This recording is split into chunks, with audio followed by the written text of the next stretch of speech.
Hello, good afternoon. The Labour leader Jeremy Corbyn has said he would only consider involvement in Syria if it had the backing of the UN. It follows yesterday's missile strikes by the United States, France and the UK on suspected chemical weapons sites. Well, meanwhile, the Foreign Secretary Boris Johnson said no further military action is planned, but that the government would study the options if Syria used chemical weapons again. Here's our political correspondent Ian Watson. British forces in action. 4 Tornado aircraft took part in bombing raids on chemical production and storage facilities in Syria yesterday. And today the government was clear. This was sending a signal that the use of chemical weapons, whether in Salisbury or in Syria, wouldn't be tolerated. It wasn't about changing the course of the conflict in the Middle East, though the Foreign Secretary didn't absolutely rule out further action. There is no proposal on the table at the moment for further attacks because so far, thank heavens, the Assad regime has not been so foolish as to launch another chemical weapons attack. If we say that we are limiting our action to chemical weapons, our particular desire to reinforce that prohibition, which is what this is all about, then yes, of course it follows that the rest of the Syrian war must proceed as it will.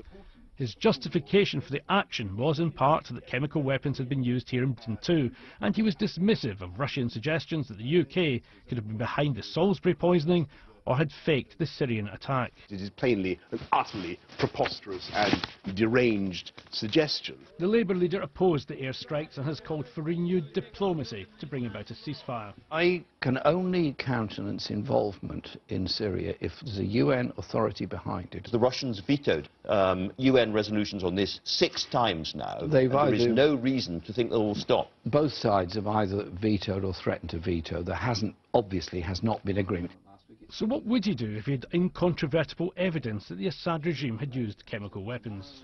Confront Assad with that evidence, confront any other group that may be fingered because of that, maybe, I'm saying maybe, I don't know, and then say they must now come in and remove and destroy those weapons. Political disagreements aren't limited to whether the Syrian airstrikes should have taken place. Even some MPs who backed the military action are deeply unhappy that it took place without a prior vote in Parliament.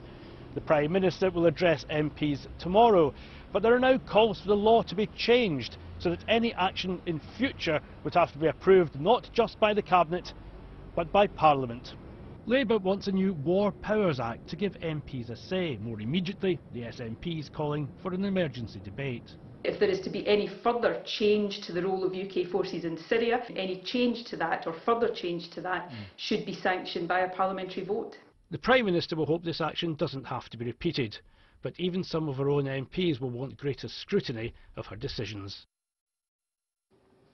Well, Ian joins me now here in the studio. So, Ian, as you were saying, Theresa May in the Commons tomorrow to explain why she did order the strikes. What sort of reception do you think she'll get? I think she'll get a favourable reception from some of her own MPs and even some people from the Labour benches, but I think the criticism will come pretty heavily on 2 fronts. First of all, why did she do this without prior UN approval, as Jeremy Corbyn's been suggesting, and is there really a genuine legal basis for this? The government says yes, on humanitarian grounds there is, but Jeremy Corbyn is arguing that quite clearly, unless it's self-defence or UN sanctioned, then that is questionable. But I think the bigger criticism she's going to face is why she didn't have that prior parliamentary vote in the first place. Is the one thing that effectively unites the opposition and will draw criticism from her own ranks. What Labour are now suggesting is putting in a new law that effectively would mean that Parliament, it's only a convention that went back to the Iraq War, the Parliament in future must be consulted, and the SNP are going to use a parliamentary device, as far as we're aware, to try to force an emergency debate on this issue. And what that will do, of course, is show that the SNP are united in this by opposing the airstrikes, but it will bring out the internal divisions in the other big parties. Ian, thank you very much indeed. Ian Watson, our political correspondent.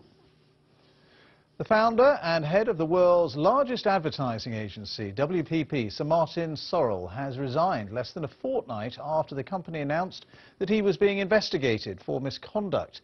He leaves WPP after 33 years in the job, while Sir Martin denies any wrongdoing. Our business correspondent Joe Lynham has more. You might not know the agencies behind them, but you will know many of the adverts that they come up with. WPP owns many of the largest advertising and public relations groups in the world. And this is the man who created the £15 billion behemoth. Sir Martin Sorrell took a company called Wire and Plastic Products, which made supermarket baskets, into a major entity in 112 countries. But now a 33-year glittering career is coming to an end amid recent accusations that he may have misused WPP funds.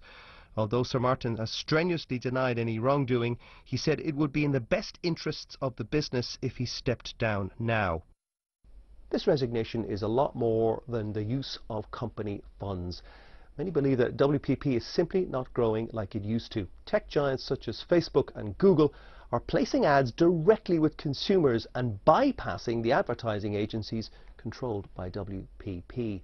The share price has fallen by 1/3 over the past year, and many believe that Sir Martin has lost his Midas touch. Sir Martin said the current disruption we are experiencing is simply putting too much unnecessary pressure on the business. That is why I have decided that in the interest of our clients, share owners and all other stakeholders, it is best for me to step aside. Sir Martin will be disappointed that having run WPP for 1/3 of a century, he didn't really get to choose when to step down. Joe Lynham, BBC News. One person is in a critical condition in hospital and another has potentially life-changing injuries after a car ploughed into 6 pedestrians in Essex. 2 of the group had to be airlifted to hospital after the incident in Canvey Island. Police have launched a murder investigation after a man was shot dead in Birmingham. Officers were called to a shooting in the Bawdsley area of the city at just after midnight. A 20-year-old man was pronounced dead at the scene. Forensic teams are carrying out investigations and police are appealing for more information. More than 500 firefighters and 15 aircraft have been battling a huge blaze on the suburban fringes of Sydney. The fire continues to burn out of control and it has scorched about 1,000 acres of bushland, forcing people to leave their homes. Australian authorities say it is unclear if any properties have been destroyed. The Commonwealth Games, BBC News Channel. The next news on BBC One is at 5:35. Until then, have a very good afternoon.